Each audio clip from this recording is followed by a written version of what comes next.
My name's Dave DeBow, founder of MoneyPartnerFormula.com, and this show is built for everyday real estate investors who are actively doing deals and looking to scale using other people's money. So if you're an active real estate investor and you want to get featured on this show to talk about your own real estate and capital raising experiences, then just go to daveinterviewyou.com. Now let's get rolling with this episode, and remember to subscribe for daily interview content. Hey gang, welcome back. Today another great guest zooming in from just down the rocks for me in Boulder, Colorado. We've got Whitney Elkins-Hutten, and Whitney is a very, very accomplished real estate investor, an educator, a coach, and now an author. She's got a great book, Money for Tomorrow. I believe it's published through Bigger Pockets, so that's a big deal.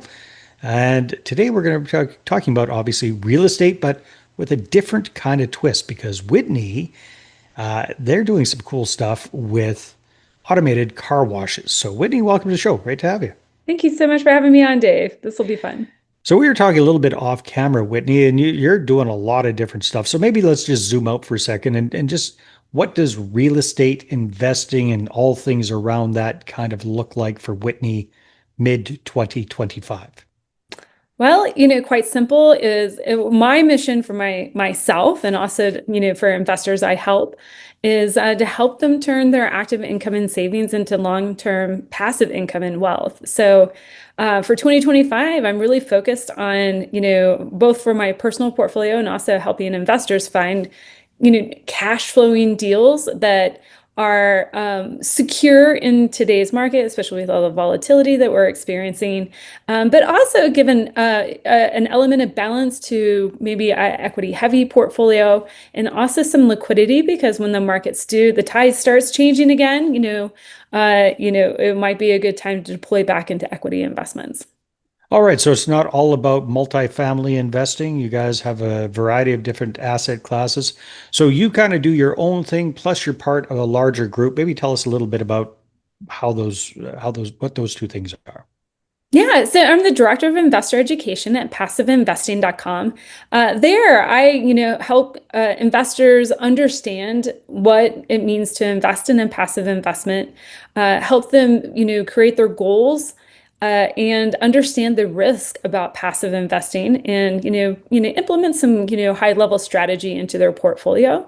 Now, for me, I didn't come out of the womb knowing how to do that. My investment journey, starts back in 2002. I started off living, flipping, house hacking, then scaled a single family rental portfolio, and then got into you were a house hacking before anybody even knew what that meant. That term didn't exist. I don't even remember what we called it back then, but yeah, there was. I think it was called living with roommates. There you go. The roommates paid the bills. And then scaled into larger assets. Started owning them on my own, and then eventually brought in partners, and then got into the larger equity deals. And raising capital for deals.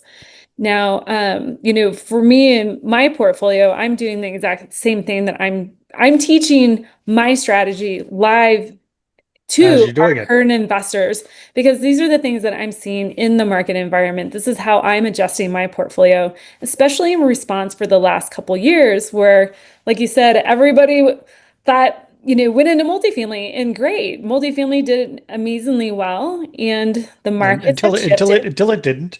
and it's just like every asset class, right? Yeah. People went into multifamily, and then they started going into self-storage. We're starting to say that about self-storage until it didn't. We're trying to, help our investors. It's not about hitting a home run with your investments every single time. It's about having a well-structured and diversified portfolio, not only across asset classes, but across the different layers of the capital stack, up and down the capital stack. That way you can ride out the different asset classes cycles, but as well as the larger market cycle where, some markets, like right now, debt does amazingly well, but, eventually equity will catch back up. We'll hit the bottom. We'll start climbing back out into growth and recovery.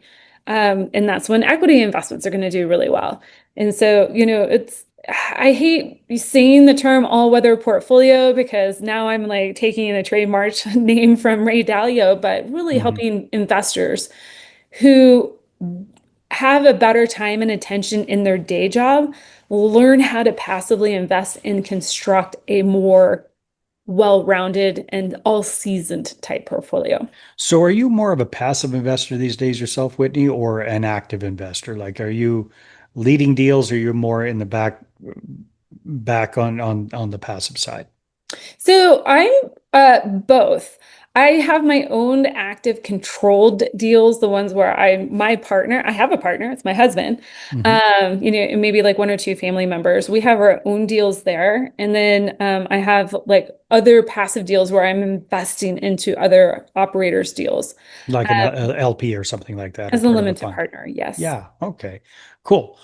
All right. So one thing that kind of piqued my curiosity was automated car washes. So tell us a little bit about that asset class, what your experience has been in that, and then just paint the big picture of what the pros and cons are of that versus others. Yeah, I'll kind of start in reverse. Sure. The automated car wash is actually kind of a step below the actual investment that we're in, which is the express car wash. Sorry, And that's what I so meant. Express car wash. So yeah, I totally, misspoke. but it's moreover, I think, I want to, delineate the different categories. So, Yeah, you've got your standalone car wash where there might be like 10 bays and you're washing your you're car. doing the wand thing. Yeah. Exactly, right? Okay. Yeah. And if you take your kid, you hope they don't spray you with the hose, right? Okay. So that's that level. That's Yeah. self-service, right? Self-serve. Yeah. All the way on the other side of the spectrum is full service. You're right. You might take your car and there might be a short tunnel, but you have an army of people vacuuming the car, wiping down the car. That's very labor intensive and very expensive to run. High touch, but high expense. There's Right. two in the middle. We've got the automated car wash, which is usually attached to like a gas station. It's an extra cost center, but you can't really scale it. You can only get one car in at a time, right? If Right. you're three or four cars back in line, you're going someplace else. You're out. Hmm. Um, then we have the express car wash, which is really what we're doing is we're taking the tunnel of the full service car wash and automating the entire tunnel, say for 60 to 120 feet long, which means we can actually, and that tunnel is going to be smart. It's going to read a barcode. It's going to know exactly what that person's subscription, is giving them. Hmm. Do they get Or a what they tire paid shine? for it, or what they paid for at the, Exactly. yeah. We Yeah. and this it lends itself very well to a subscription model, which helps smooth the volatility of the income. But Hmm. anyways, it'll know what subscription package you have or what you paid for, and you can really run that type of tunnel with 2 to 3 full-time employees, and you can wash about 400 to 500 cars a day. Wow. So it's a high margin business compared to the other models of car wash. Now, it is a business. I think that's one thing when, there's so many different ways that you can get involved in an express car wash, Hmm. but you have to understand you aren't buying a piece of multifamily real estate. Your income is going to fluctuate a lot more than it does in, say, multifamily, self-storage, even hotel, right? Especially Hmm. if you're in an area of the United States that has a winter. Not many people wash their cars in the winter, even though Yeah. here in That's when Colorado, they should. Yeah. yeah, here in the Rocky Mountains, we've got mag chloride on the roads. Like we should be washing our cars quite often. Hmm. But anyway, so the benefits of this type of business is one, you can actually buy an existing business that's profitable with the accompanying real estate. And a lot of the current express car washes are owned by mom and pop owners who haven't achieved a level of efficiency or skill. And so, what we're doing is we're acquiring properties and wrapping them up under our own third-party management company. We're the first to do this, actually scale a car express car wash third-party management company. And so now what do we have? We have all in-house technicians. We can buy equipment at scale. We can buy Mm. chemicals at scale. We can, leverage contracts at scale. Just, things that the mom and pop owner couldn't do. Right. So that is a unique opportunity in the space. Now, a lot of people say, "Well, I see express car washes popping up on every single corner in my town." We love the tertiary markets. So we're not playing in the big metropolitan service areas. Hmm. We might have a handful that are even in the secondary markets in some of the southeast cities, but we're looking at those tertiary markets. Where can we be in the Saturday morning errand run cycle for people. And the cool thing about car washes, and for anybody who's investing in a car wash, you want to make sure it's all about location, location, location, location. So you're in the right part of the country, Yeah. right submarket, in the right side of town, on the right street corner where somebody can make a right-hand turn into the parking lot. That's a lot of rights. It's a lot of rights. So it's a lot of locations. And Yeah. why is that? Is because it's all about convenience. Like if you're driving down a highway with a divider and the car wash is on the other side of the road, not many Yeah, you're people not are going to go go all the way around. all the Exactly. way around. But if it's on the right side of the road and that the traffic pattern sends 20 to 30,000 cars a day past that location that can make a right-hand turn in there, all of a sudden now you got a winner. There you go. Yeah, there's a lot that goes into it. So lots of pros to it. What are some of the pain in the butt side of things when it comes to express car washes? Yeah, so one, I would say if you're thinking like a limited partner, one, are you investing in a ground up construction where you're going to be expected to take on the development risk of the project? That's not something that we ask our limited partners to take along with us. We've done ground up development and we usually will separate that out from the operational side. So investors get to choose which Right. part of the deal they want to participate in. Um, Now, as far as running the business, it is a seasonal business. So we have to be very creative with how one, are moving people to subscriptions. How diligent are we being about that, but also making sure that we're still encouraging the single pay car washes to smooth the additional income that needs to come in during the slower times of year. Hmm. So it can be a lot of incentives. You have to understand who your competitors are and how close they are. So it does matter if you're looking to invest in a car wash and there's five others within a mile radius. That's big. That's Yeah. huge. You better have a heck of a lot of traffic to make that one work. That's for sure. Yeah, yeah. And there are car wash developers out there that's their whole game. They'll develop something, sell it off, and their hands are out of it. They don't really care if it makes money after that, Mm. right? Yeah. Yeah. Yeah. Um, and then it comes down to like the microeconomics, what vintage of equipment is it? So, if you're acquiring a car wash from an existing operator, is it a conveyor or is it a chain belt? Mm. Our team like prefers one over the other for sure for maintenance purposes. You're also looking at, water recapture systems. Are those already in place or do those need to be put on site? Which can really help the economics of the business, but they're really expensive upfront.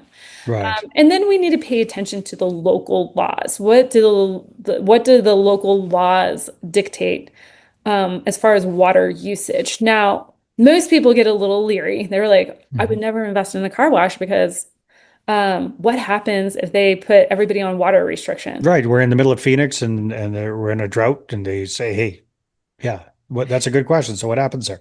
So that's what you want to research because there Mhm. might be a market where that could be a reality. But in most markets, they won't restrict water to businesses for essential services. So in this case, the car wash, it has to have water to essentially run. And so, Is it classified as an essential service though? A well, car wash? no, it's not an essential service, but they wouldn't give the certificate of occupancy and the license to run the business, knowing that that car wash, they're not going to let you open the business and say, well, now we're not going to Now give you we're not water going to to give you any run it. more water. Yeah, okay, I got it. Yeah. That's what. So, The water is but essential to the business. Got it. Yeah. exactly. So, typically in municipalities, there's a tiering system.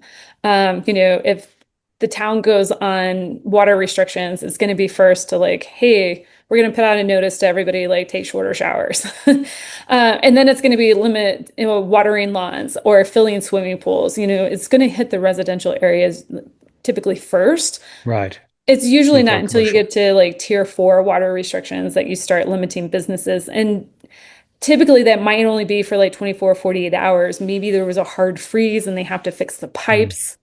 that, feed that particular, business district, that would be what Well, you would see. I'm kind of curious, getting back to the subscription model. Mhm. So, first of all, you guys have started a company that's kind of acquiring these and you've centralized the operations. That's smart. And you've got efficiencies of scale there. How many express washes do you have in the business at this moment?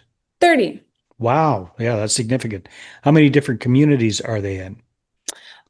Ooh, that's a great question. I want to say we're well over 10, probably closer to Okay. 15. Yeah. And you Mhm. mentioned you're kind of in secondary, tertiary type markets, so smaller town Mhm. type things.